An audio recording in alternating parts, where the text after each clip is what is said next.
Hello viewers, welcome to my channel Lipi's kitchen. আজ আমি share করব উত্তর পশ্চিম ভারতের একটি বিখ্যাত রেসিপি কড়ি পকোড়া। রোজ দিনের একঘেয়েমি খাবারের স্বাদ বদল করতে এই রেসিপি আমরা ট্রাই করে দেখতেই পারি। খেতে কিন্তু সত্যি দারুণ হয়।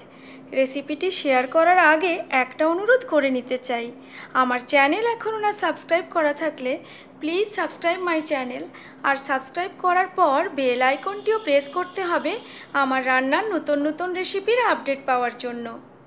প্রথমেই কড়ি পকোড়া বানানোর জন্য আমি একটা বোলের মধ্যে নিয়ে নিচ্ছি 1 কাপ পরিমাণ বেসন। এখন এর সাথে মিশিয়ে দিচ্ছি হাফ চামচ লঙ্কার গুঁড়ো, আর দিয়ে দিচ্ছি হাফ চামচ হলুদের গুঁড়ো। এখন মিশিয়ে দিচ্ছি ছোট চামচের 1 চামচ বাটার। এই বাটার আমি হাত দিয়ে বেসনের সঙ্গে খুব ভালোভাবে মিক্স করে নিচ্ছি। এটা দেওয়ার কারণ হলো পকোড়া তৈরি হওয়ার পর পকোড়া ভীষণই ভেতর থেকে ফ্লাফি তৈরি হবে। কড়ি পকোড়ার স্বাদও খুব সুন্দর হবে। খুব ভালোভাবে বেসনের সাথে বাটার মিশিয়ে নিয়েছি। এবার আমি দিয়ে দিচ্ছি কুচনো পেঁয়াজ। একটা বড় সাইজের পেঁয়াজ আমি কুচিয়ে নিয়েছিলাম। এখন মিশিয়ে দিচ্ছি গ্রেট করা কাঁচা লঙ্কা আর আদা।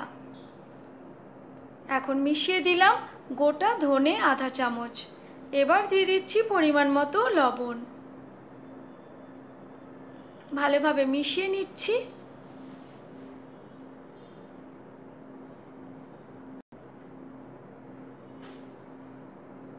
এবার অল্প অল্প জল দিয়ে যেভাবে আমরা পকোড়ার মিশ্রণ বানাই সেভাবেই বানিয়ে ফেলবো।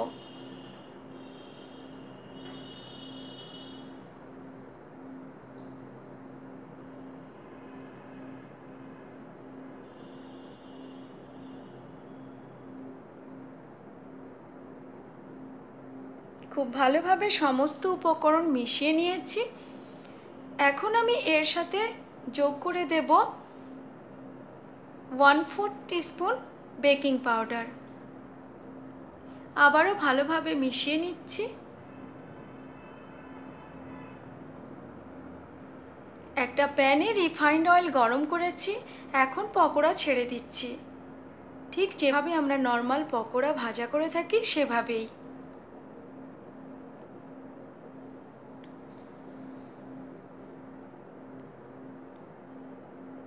পকোড়াগুলো কিন্তু মিডিয়াম ফ্লেমে ভাজতে হবে। প্রায় 4 থেকে 5 মিনিট সময় লাগবে পকোড়াগুলো ভাজা করার জন্য। পকোড়াগুলো ভাজা হয়ে গেছে। এখন আমি তুলে নিচ্ছি একটা পেপার টাওয়েলের ওপর, যাতে এক্সট্রা তেলটা অ্যাবজর্ব হয়ে যায়।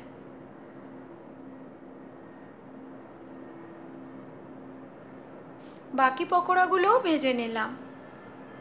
এবার একটা অন্য বোল নিয়ে নিয়েছি, মিক্সিং বোল। এখন এর মধ্যে দিয়ে দিচ্ছি 2 কাপ পরিমাণ দই। দইটা কিন্তু অবশ্যই টক হতে হবে। এবার এর সাথে মিশিয়ে দিচ্ছি 1 কাপ পরিমাণ বেসন। এবার দিয়ে দিচ্ছি আধা চামচ হলুদের গুঁড়ো, আর দিয়ে দিচ্ছি আধা চামচ লঙ্কার গুঁড়ো। দিয়ে দিচ্ছি পরিমাণ মতো লবণ। এবার সমস্ত উপকরণ খুব ভালোভাবে মিশিয়ে নিচ্ছি।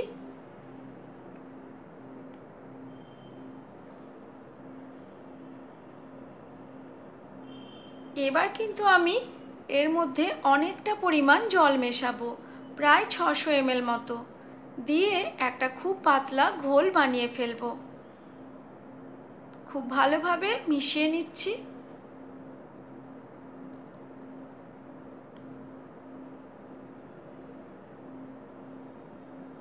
পাতলা ঘোল তৈরি হয়ে গেল। ঘোলটা আরও একটু পাতলা করতে হবে, তাই আরও একটু জল দিয়ে দিলাম। টোটাল 600 ml জল আমি দিয়ে দিয়েছি। এবার একটা প্যান গরম করেছি, আর তাতে দিয়েছি 1 চামচ রিফাইন্ড অয়েল। দিয়ে দিয়েছি 2টো কাঁচা লঙ্কা চিড়ে দিয়েছি। এবার দিয়ে দিচ্ছি রসুন আর আদার কুচি 1 চামচ। সামান্য কয়েক সেকেন্ডের জন্য এগুলো নাড়াচাড়া করে নেব, যাতে রসুন আর আদার কাঁচা গন্ধটা চলে যায়।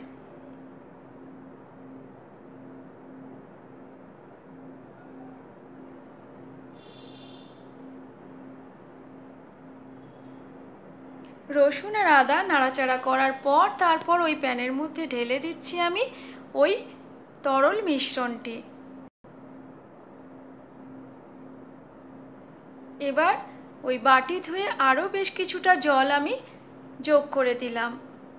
মোটামুটি প্রায় 900 থেকে 1 লিটার 900 ml বা 1 লিটার জল আমি যোগ করে দিয়েছি।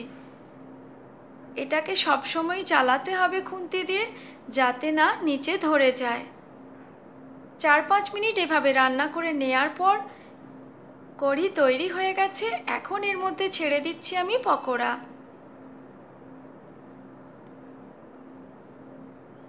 এবার একটা ছোট আমি তড়কা প্যান নিয়ে নিয়েছি, এর মধ্যে দিয়েছি 2 চামচ রিফাইন্ড অয়েল।